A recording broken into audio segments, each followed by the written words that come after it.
ഈ മഴക്കാലത്ത് ശ്രദ്ധിക്കേണ്ട കുറേ കാര്യങ്ങളുണ്ട്. പലയിടത്തും വെള്ളക്കെട്ടുകളുണ്ടാവാം.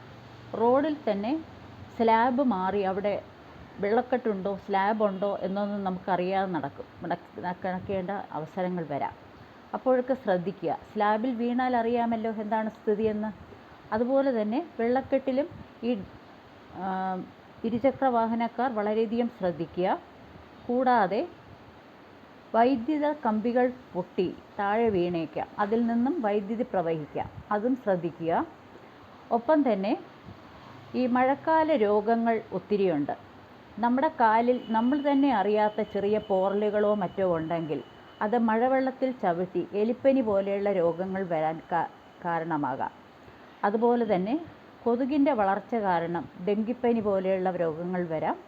ഒപ്പം തന്നെ കോവിഡ് ഇപ്പോൾ സ്പ്രെഡ് ചെയ്തുകൊണ്ടിരിക്കുകയാണ്. സിംഗപ്പൂർ ഒത്തിരിയായി എന്ന് പറയുന്നു. ഇവിടെ ഇങ്ങോട്ട് വരാനായിട്ട് അധികം താമസമില്ല, അതും ശ്രദ്ധിക്കുക. ഒപ്പം തന്നെ വളരെ ശുചിത്വമുള്ള ആഹാരം കഴിക്കുക. തിളപ്പിച്ചാറിയ വെള്ളം മാത്രം കുടിക്കുക.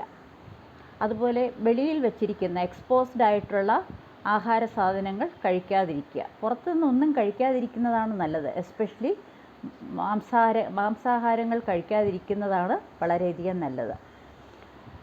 നമുക്ക് രാത്രിയിൽ ഏറ്റവും സുഖകരമായിട്ടുള്ള കാര്യം എന്ന് പറയുന്നത് ചെറു ചൂടുള്ള കഞ്ഞി, അതിൻ്റെ കൂടെ പയർ. അപ്പോൾ അയണും അതുപോലെ തന്നെ പ്രോട്ടീനും അതുപോലെ തന്നെ നമുക്ക് കാർബോഹൈഡ്രേറ്റും കിട്ടും. അതുപോലെ തന്നെ വളരെയധികം പോഷക സമൃദ്ധമായ ആഹാരങ്ങൾ കഴിക്കാൻ ശ്രദ്ധിക്കുക. അങ്ങനെ പല രീതിയിൽ. പിന്നെ അധികം മഴയിൽ എക്സ്പോസ് ചെയ്യാതിരിക്കാൻ നോക്കുക. അങ്ങനെ പലതരം രോഗങ്ങളെ നമുക്ക് തടുക്കാൻ സാധിക്കും. വളരെയധികം ശ്രദ്ധിക്കുക. കുഞ്ഞുങ്ങളെ പ്രത്യേകിച്ച് വളരെയധികം ശ്രദ്ധയോടെ പരിപാലിക്കുക.